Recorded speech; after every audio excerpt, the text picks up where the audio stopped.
Okay, I am going to demonstrate how to handle factored receivables in QuickBooks. First, you have to set up some special purpose accounts. So you go to lists in your chart of accounts and you set up these special new accounts. One is called factored receivable. You create a sub-account of the accounts receivable and you call it factored receivables. The other one is a factor bank account, which is really going to be acting as a clearing account. And of course the notes payable to the factor. We'll set that up as well. Okay, so let's take our normal transaction. Let's say that you have an invoice that you want to factor. Okay, so I have one I created already. Let's see if I can find it quickly. It's for 1,000. Move around a little bit.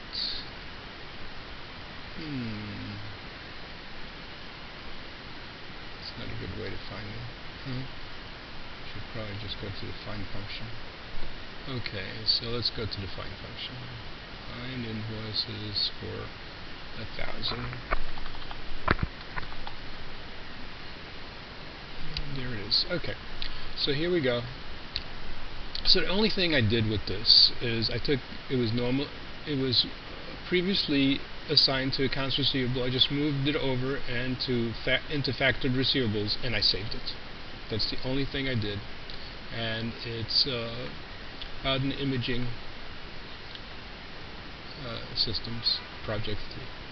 Okay, and save and close. Now we go ahead and we factored it. So since we factored it, we have to the factor gives us an advance and the customer has to pay the factor directly. So we've got to make a journal entry. And I've already done this. Okay. So the first thing we do is we receive the money from the factor. So $750 gets put into our company checking account and we show that we owe the factor $750. Then what happens is, our cash increases by $750 and notes payable by $750. The customer has still not paid the factor. Then the customer pays the factor. So when the customer pays the factor, we create this journal entry.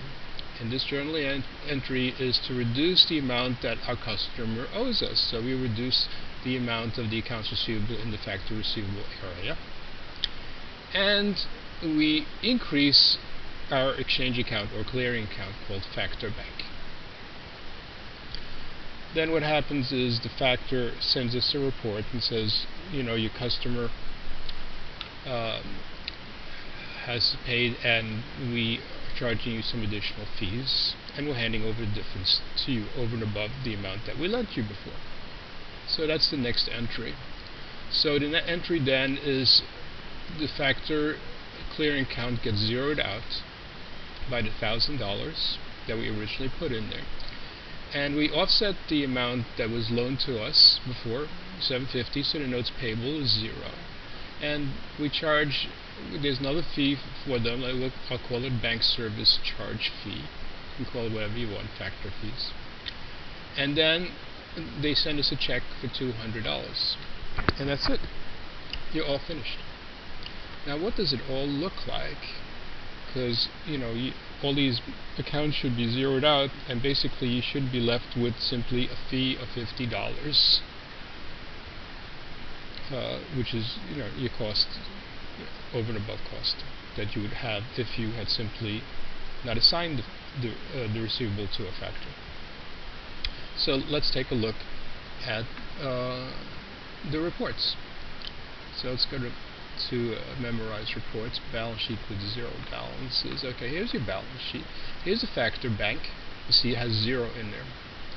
And here you see the original entry for the factored receivable and the offset. So it's zeroed out. And what about the payable? Okay, so let's go to liabilities.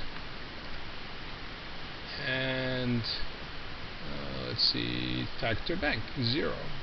We don't owe them anything. Originally $750 we owed, and then it was offset, okay, by the amount that they received from the customer. That's it. And then let's go to our financials, profit and loss, and as part of the consulting revenues, here's $1,000, which was originally put in as factored, and you have your fees, bank service fees. Here's the $50 from the factor, and that's it.